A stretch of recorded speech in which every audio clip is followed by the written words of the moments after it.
அடுத்ததாக பார்க்கக்கூடிய ராசிக்காரர்கள் விருச்சிக ராசிக்காரர்கள்.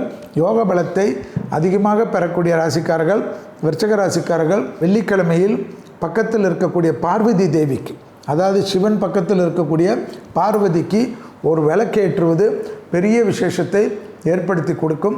தடைகளை தவிடுபடியாக்கும். கண்கூடாக பார்க்கலாம்.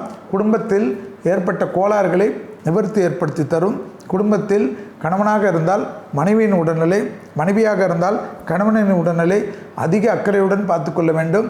விருச்சிக ராசிக்காரர்கள் ஆண்களாக இருந்தாலும் பெண்களாக இருந்தாலும் ஹீமோகுளோபினும் ஹார்மோன் குறைபாடுகளும் அசிடிட்டியும் கவனமாக பார்த்து கொள்ள வேண்டும். செவ்வாய் நீச்சம் பெற்றிருப்பதனால் மன அழுத்தம் ஏற்படும். தேவையில்லாத குழப்பங்கள் காணப்படும். நீங்களாகவே கோபப்படுவீர்கள், நீங்களாகவே சாந்தமாகுவீர்கள், நீங்களாகவே சிரித்து கொள்வீர்கள். இதெல்லாம் கொஞ்சம் இருக்கும். நல்லா தூங்கணும். அதுதான் மிக மிக முக்கியமான அமைப்பு என்பதை விருச்சிக ராசிக்காரர்கள் ஞாபகத்தில் வைத்து கொள்ள வேண்டும்.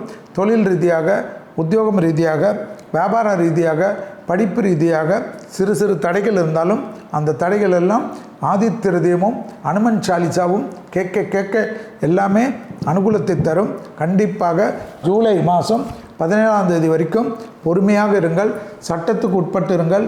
சட்டத்துக்கு உட்படாதவர்களுடைய நிழல் கூட அண்டாமல் பாதுகாத்து கொள்ளுங்கள். பிள்ளைகள் விஷயத்தில் கோபதாபம் கூடாது.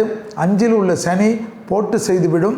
அபிராமி அந்தாதியில் 40வது பாடல், 59வது பாடல், 75வது பாடல், 7இல் சூரியன் இருப்பதனால் 90வது பாடலையும் பயபக்தியுடன் படிப்பதும், நூற்பயன் என்று சொல்லக்கூடிய ஆத்தாலே எங்கள் அபிராமி வள்ளி அண்டமெல்லாம் பூத்தாலே மாதளம் பூனறுத்தாலே புவிடங்கு காத்தாலே அங்குசம பாசம் குசுமும் கரும்பும் அங்கே சேர்த்தாலே முக்கணியை தொழுவோருக்கு ஒரு தீங்கில்லை என்ற பாடலையும் சேர்த்து படிப்பது விருச்சிகத்திற்கு பெரிய கஷ்டங்களிலிருந்து நிவர்த்தி ஏற்பட்டு அனுகூல பிராப்தத்தை ஏற்படுத்தி கொடுக்கும்.